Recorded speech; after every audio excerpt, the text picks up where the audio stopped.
Well, it's about 6 p.m. late September. I don't remember what the date is exactly. Shadows are kind of long, but this is the Sterrett's #1. And honestly, I didn't expect it to root, because the last time I was in there, it had grown a big callus and didn't have any root filaments at all. And I used a mix that had a lot of perlite in it. That was an experiment I was trying out, and that failed miserably on the Beetles F1 over at the boat launch. And I remembered I had done the same thing on this one, so I didn't have hopes for it. But when I got in the woods and I looked at it and I saw it was still alive, it didn't appear that it had flushed again after that, but I saw it was still alive. I said, Lord, let there be some roots on this thing, and I'll be sure to thank you and recognize you and let people know that it was you and not me. And so that's what I'm doing here. This thing, I opened it up one time, just enough. Let me see if I can set this aside for a minute. Pardon the grass. These are quick release ties, but they don't release so quick. Yeah, I opened it up one time and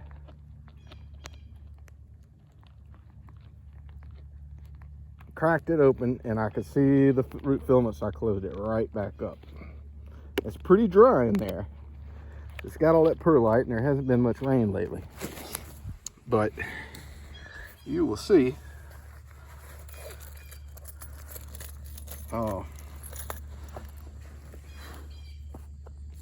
these things, you just take a knife blade or a screwdriver and pop them open. There's snaps on them, but the zip ties are there for extra insurance. This was done back in early spring, right after the buds were breaking.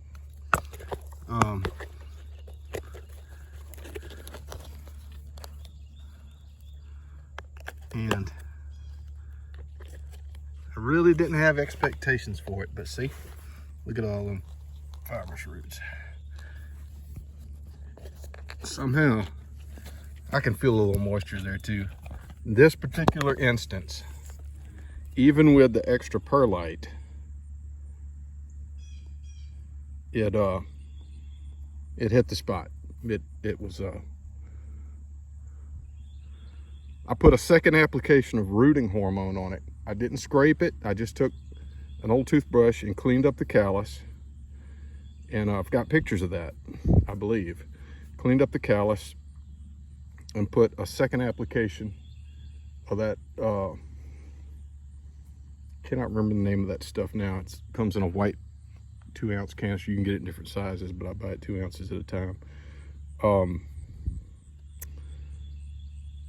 Cleaned it up, painted down that, and put this 70-30 peat moss perlite mix in it, which ran really dry with the boat launch.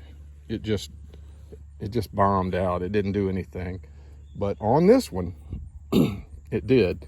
And I'm starting to form the opinion that you want between a 3/8 and 1/2 inch diameter branch to do this. And partial sun, not full sun.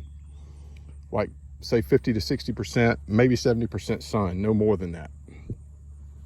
And you put it in full sun, I don't know.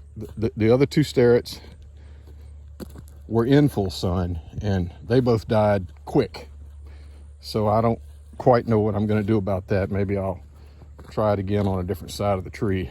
But yeah, here you go. Best ball of roots I've seen on the 4.5 inch sphere so far. But you got to remember, I did go back into this one time and redo it a couple of months ago. These roots have grown in just, I don't know, 2 or 3 months from a callus to this. I really don't want to even crack it open. I'm curious as to what's in there. I'm curious as to what's happened, but I don't want to disturb this, so I'm just going to pot it. And that'll have to be that. But I've got before and after pictures, so we'll I'll make a post on the group and everybody can see it.